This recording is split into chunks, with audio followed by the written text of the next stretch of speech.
pagpapakahulugan sa salitang katapatan? Para sa akin, ang salitang katapatan, ito ay nangangahulugan ng isang malalim na koneksyon mo sa taong pinagkakatiwalaan. Maraming uri ng katapatan.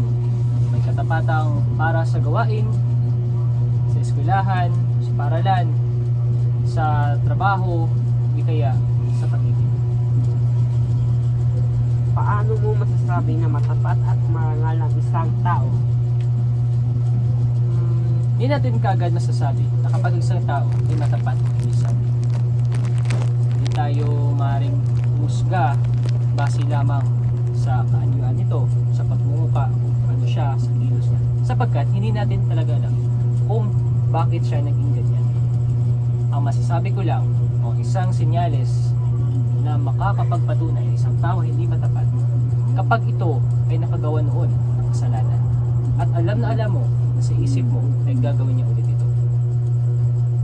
Maaari po ba kayong magbahagi ng iyong karanasan sa buhay kung saan masasabi mo o inyong mahalaga ang katapatan sa integridad ng isang tao?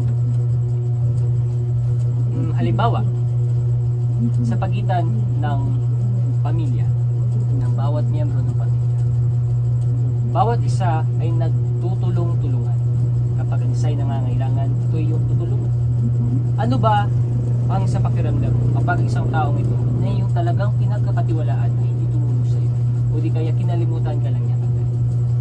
Of course, alam natin na ang mararamdaman nito ay ang sakit at ang pagka-frustrated. Madidismaya siya sapagkat sa haba ng panahon na kanilang tinugod sa pagitan ng dalawa, ngayon ang ito nangyari. Yun yung masasabi ko na talagang mga bagay o mga kainatnan na maaaring mangyari kapag ang dalawa ay mawawala sa katapatan ng tinatawag. Pero kapag ang dalawang tao o ang grupo ng tao ay merong katapatan sa isa't isa, ang mangyayari nito ay isang magandang bunga na makakapagbigay at magpapakahalaga ng tunay na diwa ng katapatan at magiging maganda ang daloy nito hanggang sa huli kung maaari. Batay sa iyong karanasan, ano ang maaaring mangyari kung hindi maituro at maisabuhay sa isang tao ang pagiging matapat sa salita at gawa?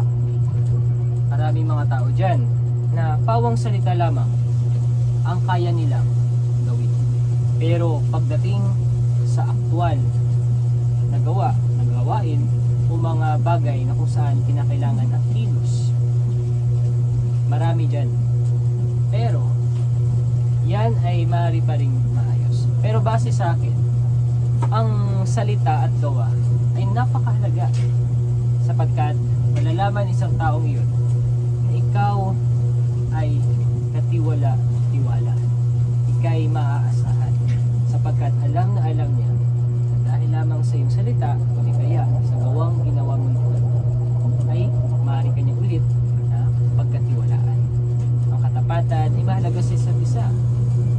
Kapag yung isa ay sinira ang katapatan, ibig sabihin maaari ito magrebelde o di kaya ikaw ay kanyang pagkalulo o traitorate ng paulit-ulit.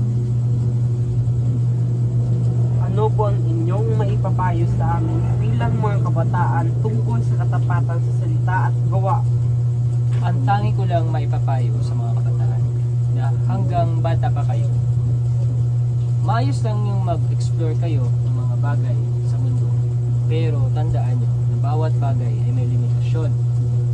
Ang katapatan na inaatang ng isang tao sa iyo sapagkat kay kanyang pinagkakatiwalaan ay pakahalagan mo ito, treasure mo, sapagkat hindi habang buhay ay nandyan yan. Mawawala at mawawala rin yan kapag iyon ay sinira. At marami ka pang pagdaraanan pagdating sa katapatan sapagkat pasimula pa lamang yan at marami pang nangyayari. Maraming katapatan na masisira sa pagitan ng miyembro ng pamilya, sa pag-ibig, maraming sa gawain at marami pang iba. Pero ang talagang dapat mo tandaan na sa buhay dapat marunong ka kung sino ang bibigyan mo ng iyong katapatan. Baka sa uli tatakwil ka rin kanya at aayaan ka lang dyan sa ere, diba? So hindi naman ikaw bilang isang bata, pag-aralan mo na ng mabuti o pag-isipan mo kung ano ba yung tamang gawin, yung mga hakbang at ang sa tingin mo ang makakabuti para sa iyo at para din sa iba. Para walang madadamay o walang masamang mangyari sa pagitan niyo. Para sa akin, yun lang. Maraming salamat. Maraming salamat po. Kailangan naman.